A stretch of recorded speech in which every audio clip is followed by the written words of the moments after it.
hunt anymore? Why I sold all my gear and refused to step foot in deep woods? Sit down and let me tell you about the worst week of my life and why I'm probably the only person alive who can tell you what it's really like to kill a Sasquatch. It was 3 years ago this October. I was working freelance security at the time, mostly corporate stuff. I had worked in the military, but that was behind me, was doing just gig works now. One evening, I got a message from my contact person, let's say it was like a manger helping me find client to do security for. They told me to meet with this possible new big client and had given me a location at a local bar. Yeah, pretty weird location for a meeting. But I went there and sat waiting. Then this guy approached me, real quiet type, expensive clothes, the kind of person who doesn't need to raise his voice to get attention. He said he had a job that paid $5,000 for a weekend's work. All I had to do was help track down and eliminate a problem bear that had been terrorizing his land. He said it should be off the record because laws don't exactly see kindly dealing with bears this way. Looking back, I was dumb for not thinking, why would anyone ask me, an ex-military guy, to go hunt a bear? Aren't rangers out there for this kind of stuff? Can't they just sedate the bear and move it away? I guess the money took my mind. $5,000 for a bear hunt? I should have known something was off right there. He introduced me to 3 other guys he'd hired. There was the ex-military type who carried himself like he'd seen serious action overseas. Lean, alert, always scanning his surroundings like he expected trouble. Then there was the big, quiet guy who looked like he could wrestle a tree and win. Had to be 6'4" and built like a linebacker with hands the size of dinner plates. And finally, there was this older fellow with gray hair and hands that shook just slightly when he thought nobody was looking. Maybe 60 years old, but still looked tough as nails, with the kind of weathered face that spoke of decades spent outdoors. All of us had hunting experience, all of us needed the money, and all of us should have asked more questions. The client gave us coordinates to a base camp about 4 hours north, deep in National Forest territory. He said the bear had already slowed down the work, scaring the workers away. It was described as unusually large and scary-looking creature. Our job was simple: track it down and put it down permanently. He provided us with heavy-duty rifles, .300 Winchester Magnum bolt actions with enough stopping power to drop a grizzly at 200 yards, along with enough ammunition to fight a small war and all the camping gear we'd need. The drive up was normal enough. We loaded everything into the big guy's pickup truck and made our way through increasingly narrow forest roads until we reached what could barely be called a trail. The pavement had given way to gravel, then dirt, then just 2 tire ruts winding through dense pine forest. We were climbing steadily into mountains that seemed to get more remote with every mile. The base camp turned out to be nothing more than a clearing with a fire pit and some basic supplies left for us. A few tarps, some rope, emergency rations that looked like they'd been there for months. Cell phone reception had died out 20 miles back, and the client had given us a satellite phone for emergencies, though the thick forest canopy made getting a signal difficult. The nearest ranger station was probably 60 miles away through terrain that would take days to cross on foot. That first night around the campfire, we went over our plan. We'd start tracking at first light, follow whatever sign we could find, and hopefully have this wrapped up by sunset. The older guy had the most experience with problem bears, and he kept talking about how strange it was that a bear would be this aggressive this late in the season. Most bears should be focused on preparing for winter, not attacking people. He'd been hunting for over 40 years and had never heard of a bear that actively stalked humans the way this one was described. The ex-military guy was studying topographical maps by firelight, planning our route and identifying potential escape routes if things went wrong. He had this methodical way of approaching problems that made me feel more confident about the whole operation. The big guy mostly just listened, occasionally asking practical questions about ammunition and field dressing. None of us slept particularly well that first night. The forest was too quiet, if that makes sense. Usually when you're camping, you hear all sorts of night sounds, owls hooting, rustling in the underbrush, maybe a coyote pack howling in the distance. But this place was dead silent except for the occasional crack of a branch somewhere out in the darkness, like something large was moving around just beyond the reach of our firelight. We started tracking around sunrise when the light was just strong enough to make out details on the ground. It didn't take long to find sign of our target, but what we found made all of us stop and stare. These weren't bear tracks, they were footprints, sure enough, but they looked almost human except for their size. Each print was easily twice the length of my boot and much wider, pressed deep into the soft earth near a small stream. The stride length was enormous, suggesting whatever made them was walking upright and stood well over 8 feet tall. The toes were clearly defined, showing 5 digits like a human foot, but much longer and more robust. There were no claw marks like you'd see from a bear, just the impression of a massive bare feet. The ex-military guy was the first to speak up. He said maybe we were dealing with a person, some kind of crazy hermit living wild in the woods. But the depth of the prints in the soft earth suggested something that weighed at least 400 or 500 pounds. No human is that big and still able to move through dense forest with the kind of stealth these tracks suggested. The big guy was crouched down next to the stream, studying the prints more closely. He pointed out that whatever made them had stepped carefully from rock to rock in several places, showing intelligence and planning. A rabid bear wouldn't move with that kind of deliberate caution. The older hunter suggested we radio back to base and report what we'd found, but when we tried the satellite phone, we couldn't get a signal through the tree canopy. The mountains around us were steep and heavily forested, creating a natural barrier to satellite communication. We'd have to hike back to higher ground or wait until we found a clearing big enough to get line of sight to a satellite. We followed the trail for about 3 miles, and the prints led us deeper into some of the densest, most remote forest I'd ever seen. The canopy was so thick that even at midday it felt like twilight down at ground level.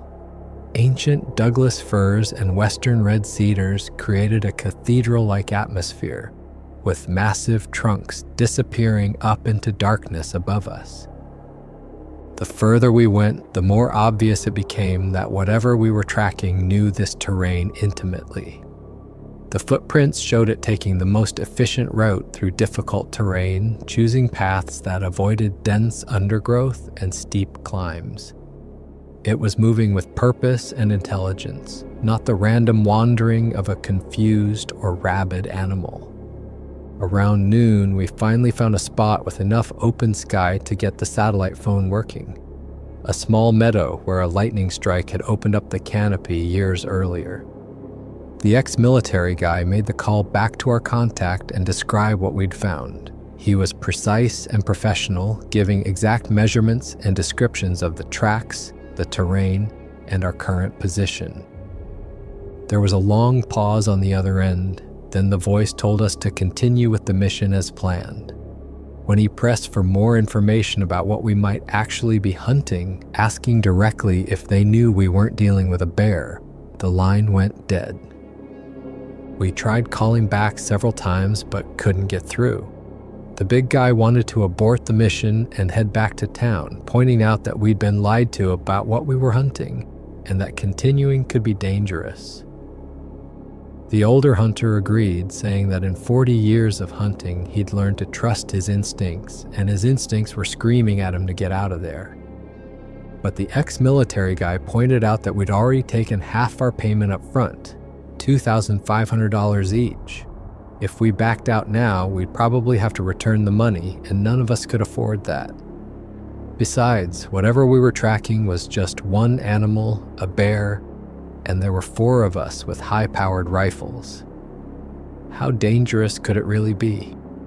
Whatever left those human-looking prints is not our target, so we kept following the trail, even though every instinct was telling us to turn around and head back to civilization. The tracks led us through terrain that was getting more and more difficult to navigate. Ancient trees, some of them 4 or 5 feet in diameter, created a maze of obstacles. Fallen logs blocked our path every few hundred yards, some of them so massive that we had to climb over them or find ways around. The underbrush was so thick that we could barely see 20 feet in any direction, creating perfect hiding spots for anything that might want to avoid detection. Around 3 in the afternoon, we found our first real evidence that we were dealing with something unusual. There was a tree, probably 8 inches in diameter and healthy, that had been broken off about 7 feet from the ground. Not cut with tools, not knocked over by wind, but twisted and snapped like someone had grabbed it with their bare hands and broken it in half. The wood was still green and wet inside, meaning it had happened recently. The ex-military guy examined the break carefully. He said it would take enormous strength to break a tree that size, more than any human could generate. Even with tools, it would be difficult to create that kind of twisted break pattern. The tree had been grabbed and twisted until the wood fibers gave way, requiring tremendous grip strength and leverage. 20 yards away, we found another tree that had been stripped of its bark from about 6 feet up to maybe 10 feet high. The bark was shredded in long vertical strips, hanging in tatters from the pale wood underneath. There were what looked like claw marks or gouges in the wood, but the spacing of the marks suggested fingers rather than claws. 4 parallel grooves, each about the width of a human finger but much deeper, scored into the hardwood. We were about 5 miles from our base camp when we found the clearing. It was a natural meadow, maybe 50 yards across, with a small stream running through the middle. The grass was trampled down in several spots, and there were more of those massive footprints everywhere.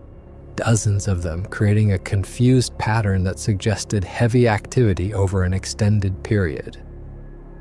But what really got our attention was the smell. It was like nothing I'd ever encountered before. Imagine the worst body odor you've ever smelled, mixed with something like a wet dog that's been rolling in garbage way out in the with an undertone of something dead and rotting. The smell was so strong that the big guy actually gagged and had to step back into the tree line. The older hunter was examining the trampled areas when he called us over. He'd found what looked like a sleeping area, a depression in the ground that was roughly the shape of a very large human but much bigger. The grass and moss had been shaped into something like a nest, with softer materials gathered and arranged for comfort. There were more of those massive footprints all around it, along with what looked like food remains. Bones that had been cracked open for marrow, fruit rinds, and the remnants of small animals. The ex-military guy was studying the tree line, noting how the clearing was positioned to provide good sight lines in all directions while still offering quick escape routes into the forest. He pointed out that this wasn't just a random camping spot. It was tactically chosen by something with intelligence and planning ability. The sun was getting low in the sky, and we needed to make a decision about whether to set up camp or head back to our base camp for the night. The clearing would give us good visibility, but it was also open ground where we'd be exposed if anything decided to approach us. The thick forest would provide cover but also concealment for anything stalking us. The ex-military guy wanted to stay and set up an observation post, thinking we might catch sight of whatever we were tracking if it returned to its sleeping area. The older hunter and the big guy wanted to head back to familiar ground where we had established defensive positions and cached supplies. We were still debating the options when we heard the sound. It started as a low rumbling, almost like thunder in the distance, but it was coming from the forest around us rather than the sky. The sound seemed to vibrate through the ground and into our bones, a deep bass note that you felt as much as heard. Then it rose in pitch and volume until it became something between a roar and a scream. It was the most primal, terrifying sound I'd ever heard. Part animal, part something else entirely. The sound seemed to come from everywhere at once, echoing off the trees and hills until we couldn't tell what direction it was coming from. It lasted maybe 10 seconds, rising and falling in pitch like some kind of vocalization, then cut off abruptly. The silence that followed was even more unsettling than the noise had been. The ex-military guy already had his rifle ready and was scanning the tree line with practiced efficiency. The big guy was backing toward the stream, looking for the best defensive position. The older hunter was frozen in place, his face gone completely white, his rifle hanging forgotten in his hands. Then we saw it emerge from the forest on the far side of the clearing. It moved with a fluid, powerful gait that was definitely bipedal, but not quite human. It stood at least 8.5 feet tall, maybe 9 feet, covered in dark brown hair that looked almost black in the failing light. Its shoulders were incredibly broad after I counted maybe 4 feet across, and its arms were longer than any human's, hanging down almost to its knees. The muscle mass was extraordinary. This thing was built like a professional bodybuilder, but scaled up to impossible proportions. Its legs were like tree trunks, and its chest was a barrel of solid muscle. But it moved with surprising grace for something so massive, each step deliberate and controlled. But it was the face that will haunt me forever. It was human-like but primitive, with a heavy brow ridge that shadowed deep-set eyes. The nose was broad and flat, the jaw massive and powerful. When it opened its mouth, I could see teeth that were clearly designed for tearing meat, not the flat, grinding teeth of a herbivore, but sharp canines and strong molars built for an omnivorous diet that included plenty of flesh. The eyes were the worst part. They weren't the blank, instinct-driven eyes of an animal. There was intelligence there, awareness, and something that might have been anger or territorial aggression. It was studying us just as intently as we were studying it, evaluating the threat we represented.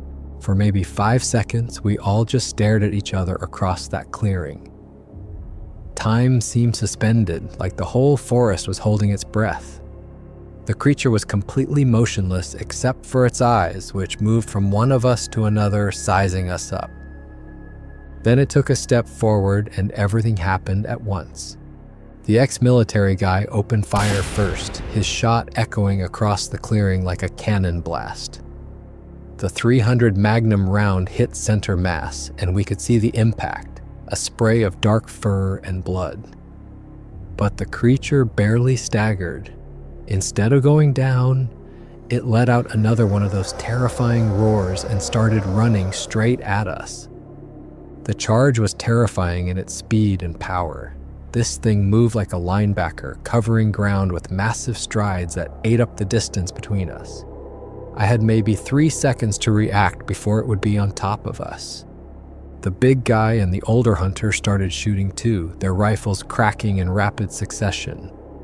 I managed to get my rifle up and put 2 rounds into the thing's chest, aiming for center mass just like I'd been taught. The bullets were definitely hitting, I could see the impacts, but they weren't stopping the charge.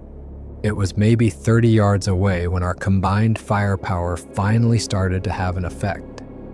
The creature stumbled, its charge faltering as the accumulated damage took its toll. Blood was flowing from multiple wounds, dark against the brown fur, but it kept coming, driven by rage or instinct or something else entirely. 20 yards, 15, 10. The ex-military guy had switched to rapid fire, working his bolt as fast as he could manage. The big guy was doing the same, ejecting spent casings and chambering fresh rounds. The older hunter was shaking badly but still firing, his shots going wide but forcing the creature to adjust its path. At maybe 8 yards, the thing finally went down. It didn't just fall, it crashed to the ground like a felled tree. its massive body hitting the earth with enough force to shake the ground under our feet. But even then, it wasn't dead. It was trying to get back up, pushing itself up on its arms and reaching toward us with one massive hand. The ex-military guy put 2 more rounds into its head, and that finally ended it. When the gunfire stopped, the forest was completely silent again. Our ears were ringing from the repeated rifle shots, and the smell of gunpowder mixed with that terrible musky odor from the creature. We stood there for maybe 2 minutes, rifles trained on the motionless form before anyone dared to approach it. Up close, it was even more impressive and terrifying. The muscle mass was incredible. This thing could have torn any of us apart without breaking a sweat. The hands were enormous, easily twice the size of a human hand, with fingers that ended in thick, black nails that looked capable of shredding bark or flesh with equal ease. The feet were just as we'd seen in the tracks, human-like but much larger and more powerful. The face, even in death, retained that disturbing intelligence. The eyes were open and staring, but they seemed to be focused on something in the distance. The ex-military guy noticed it first and spun around, scanning the tree line for whatever the creature might have been looking at. That's when we heard them. Calls were coming from the forest around us. Not just one voice, but multiple bizarre vocalizations, answering each other from different directions.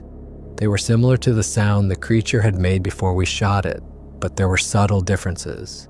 Different pitches, different rhythms, different emotional content. It sounded like they were communicating with each other, coordinating some kind of response. The big guy counted at least 4 distinct voices, maybe more. They seemed to be coming from the north, south, and east of our position. The calls were getting closer, and there was an urgency to them that suggested alarm, anger, or both. We didn't need to discuss what to do next. We started backing off from where they were coming. We headed back the way we'd come, crashing through the underbrush with complete disregard for stealth or noise discipline. But we could hear crashing sounds in the forest around us, much louder than anything we were making. Branches breaking, heavy footsteps, and more of those calls echoing from what seemed like every direction. Whatever we'd killed, it hadn't been alone, and its family was not happy about what we'd done. The chase lasted about 20 minutes of pure terror. We couldn't see our pursuers through the thick forest, but we could hear them. They seemed to be coordinating their movements, staying parallel to our path while gradually closing in from the sides. Several times we had to change direction abruptly when we heard sounds directly ahead of us, like they were trying to herd us in a particular direction. The ex-military guy was in the lead, choosing our route and calling out obstacles and direction changes. The older hunter was struggling to keep up, his age showing in the difficult terrain. The big guy stayed close to him, occasionally grabbing his arm to help him over fallen logs or up steep sections. I kept looking back over my shoulder, expecting to see one of those creatures burst through the underbrush at any moment. The sounds were getting closer despite our best efforts to outrun them. Branches were snapping maybe 50 yards behind us, then 40, then 30. Whatever was following us was gaining ground steadily. We reached the base of a steep hillside where the terrain opened up slightly. Larger trees and less undergrowth, but also fewer places to hide. There was a cliff face ahead of us, maybe 40 feet high, with what looked like a cave opening about 20 feet up. It wasn't much, but it was defensible. The climb up to the cave was not looking too steep, but still pretty difficult for older folks like us, especially with full packs and rifles. The rock was loose and crumbly, and there were few good handholds. The older hunter was struggling, his hands shaking from exhaustion and fear. The big guy had to boost him up several times, and at one point he nearly fell before the ex-military guy could grab his arm. The cave turned out to be deeper than it had looked from below, extending back into the hillside for maybe 30 feet. It was tall enough to stand in and wide enough for all 4 of us, with a narrow opening that we could easily defend. The walls were rough stone and the floor was covered with a thick layer of dirt and debris. We set up just inside the entrance. Our rifles were loaded and ready, and we had a good defensive position. But the sounds of our pursuers had stopped, which was somehow even more unnerving than when we could hear them approaching. As darkness fell, we started seeing movement in the trees. They were just shadows at first, moving between the trunks in the gathering dusk. But gradually we could make out shapes. There were at least 6 of them, maybe more, moving through the forest below our position. They were keeping to the deeper shadows, but occasionally one would step into a patch of fading moonlight and we could see them clearly. They were all similar to the one we'd killed, but there were differences in size and coloring. Some were smaller, possibly females or juveniles, moving with more agility through the forest. Others were even larger than our original target, massive creatures that seemed to make the trees shake as they passed.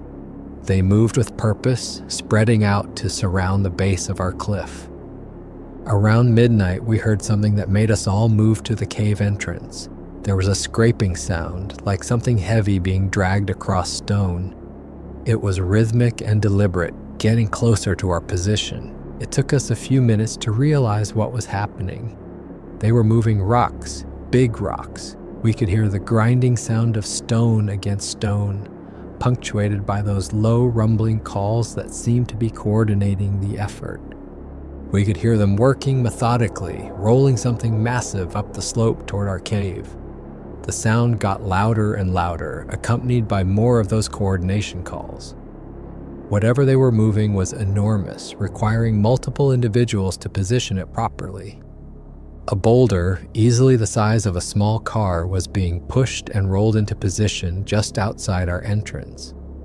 We could see it silhouetted against the stars, a massive shape blotting out the night sky. Then we figured out what they were doing.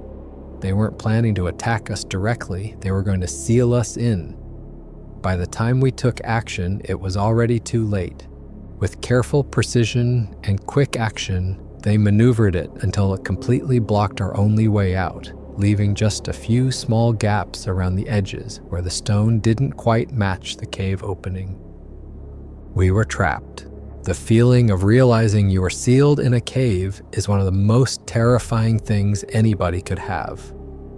It is claustrophobic. It makes you go crazy with panic. But we had to calm down, and we did eventually. We tried to look around for any other exit or crack we could use. We did not find any. The only entrance or exit was the one the creature sealed shut. The realization quickly set in that with no way out, no signal for our phones, no radio, and limited supplies, we would not last long here. For the first day, we had some food and water in our packs, energy bars, jerky, and a couple of water bottles each. The cave stayed reasonably warm, insulated by the thick stone walls. We took turns keeping watch at the small gaps around the edges of the boulder, but we couldn't see much beyond a few feet outside the cave. Occasionally we heard movement outside, footsteps, the sound of rocks being moved, and those low rumbling calls in the distance. But it was impossible to tell what they were doing or how many of them were still out there. The ex-military guy tried to organize us, establishing a routine to preserve our sanity and our resources. We rationed our food and water carefully, dividing everything into portions that would last several days if necessary. He kept us busy with small tasks, inventorying our supplies, examining the cave for possible escape routes, maintaining our weapons. By the second day, we were starting to worry about our water supply. The cave was completely dry, without even a trickle of moisture from the walls. We'd only brought enough water for a day hike, maybe 2 days if we were careful. We tried shouting through the gaps around the boulder, hoping someone might hear us, but we were miles from any trail or road. The third day was when things started getting desperate. Our food was gone except for a few granola bars that we were saving for absolute emergencies. We were down to maybe a day's worth of water if we rationed carefully, taking just small sips every few hours. The big guy was talking about trying to dig our way out, but the boulder was enormous and wedged tightly into the cave opening. By the fourth day, we were all showing signs of severe dehydration. The ex-military guy had developed a persistent headache that made it difficult for him to concentrate. The big guy was having trouble staying focused, staring off into space for long periods. The older hunter was suffering the most. His hands were shaking worse than ever, and he was having trouble keeping down what little water we gave him. The cave had started to smell terrible from our waste and unwashed bodies, but we were too weak to care much about hygiene. Our conversations had dwindled to nothing more than occasional moans or muttered complaints. That's when we heard them again. The sound started around midday, those same rumbling calls, but closer to the cave entrance than we'd heard since the first night. We could hear heavy footsteps moving around outside and the scraping sound of rocks being moved. We were all too weak to get excited, but we crawled to the cave entrance and started shouting through the gaps. Our voices were hoarse and barely audible, but we kept calling out, begging for help, pleading for our lives. We could hear them working outside, moving rocks and making those coordination calls. But it was impossible to tell what they were doing or whether they'd heard us. Hours seemed to pass, though it was hard to tell time in our weakened state. Finally, late in the afternoon, the boulder started to move. It was just a slight shift at first, barely noticeable except for a change in the quality of light coming through the gaps. Then it moved more substantially, grinding against the stone walls of the cave entrance. They were pushing it aside, but slowly and carefully. They didn't move it completely away from the entrance, just shifted it enough to create a gap that we could squeeze through. It was barely wide enough for a person, but it was freedom. We didn't waste any time. Despite our weakened condition, we managed to crawl through the opening one by one. The ex-military guy went first, then helped pull the rest of us through. The big guy had to help carry the older hunter, who was barely conscious but breathing. I was the last one out, and as I emerged into the fading daylight, I saw it. It was standing at the edge of the forest, maybe 50 yards away. One of those massive creatures watching us in complete silence. In the dim light, its eyes seemed to reflect like an animal's, but there was something disturbingly human about the posture and the way they observed us. It was massive, maybe 9.5 feet tall and built like a mountain. Its fur was darker than the others, almost black, and there were scars visible on its arms and chest. It was studying us with an intelligence that was unmistakable. For a few seconds, nobody moved. We were too weak to run, and it made no move to approach. The silence stretched out, broken only by the sound of our labored breathing and the whisper of wind through the pine trees. Then the creature took a step forward and made a sound that was lower and more guttural than the calls we'd heard before. It wasn't threatening exactly, but it was definitely a communication of some kind. It almost sounded like a warning, not aggressive, but firm, like it was telling us to leave and not come back. We didn't need any more encouragement. The ex-military guy was the first to move, helping the older hunter to his feet and heading down the slope away from the cave. The rest of us followed, moving as quickly as our weakened bodies would allow. As we reached the bottom of the cliff, I looked back and saw that the creatures had already melted back into the forest.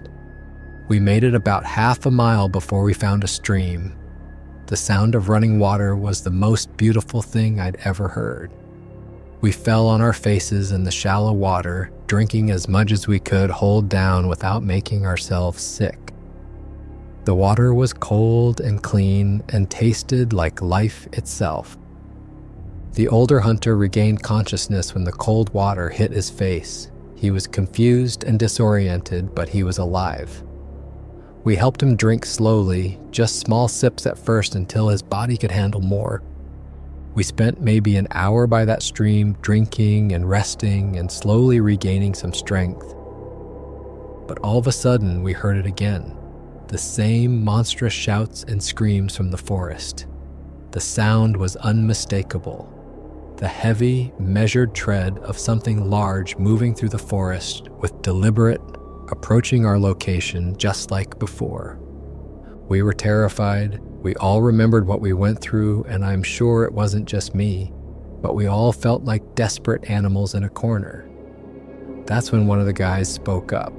They wanted to make a stand, to fight their way out if necessary. They were angry and terrified, and desperate not to end up trapped again. We still had our weapons. Even in our weakened states, we did not leave them in the cave. Maybe we should have done that. Maybe it would have changed something. Anyway, the ex-military guy was talking about establishing fields of fire and using the stream as a defensive barrier. The big guy was looking for cover among the rocks and fallen logs. I tried to talk them out of it. These creatures had held us prisoner for 4 days, but they had also let us live when they could have easily killed us. They'd even provided us with a way out when we were close to dying. Maybe they were just making sure we left their territory, escorting us to the boundary of whatever domain they claimed as their own. But the ex-military guy wasn't listening. He'd been in too many combat situations to trust an enemy that had already demonstrated superior numbers and tactical thinking. The big guy agreed with him. He was tired of running, tired of being hunted by things that shouldn't exist. I made a decision that still bothers me 3 years later. While the others were getting ready to make their stand, looking for defensive positions and checking their weapons, I quietly made several steps back. I put my weapon down and turned around from them. I started walking slowly, then more rapidly. I was headed upstream. I told myself it was the smart play, that fighting would just get us all killed. But the truth is, I was scared out of my mind and I wanted to survive. I waded into the stream and started moving as quickly as I could through the knee-deep water, staying as far from the tree line as possible. The current was cold and swift, and the rocks were slippery underfoot, but the water would mask my scent and muffle the sound of my movement. Behind me, I could hear my former companions calling my name, but their voices were already getting faint. I was not looking back. I could not look them in the eyes. I was abandoning them. About 2 or 3 minutes later, I heard the gunfire start. It was rapid at first, the distinctive crack of hunting rifles firing as fast as the shooters could work the bolts. The sound echoed off the hillsides, punctuated by shouts and curses from the men. Then I heard those roaring calls again, multiple voices this time, much closer than they'd been before. The gunfire became more sporadic, then stopped altogether.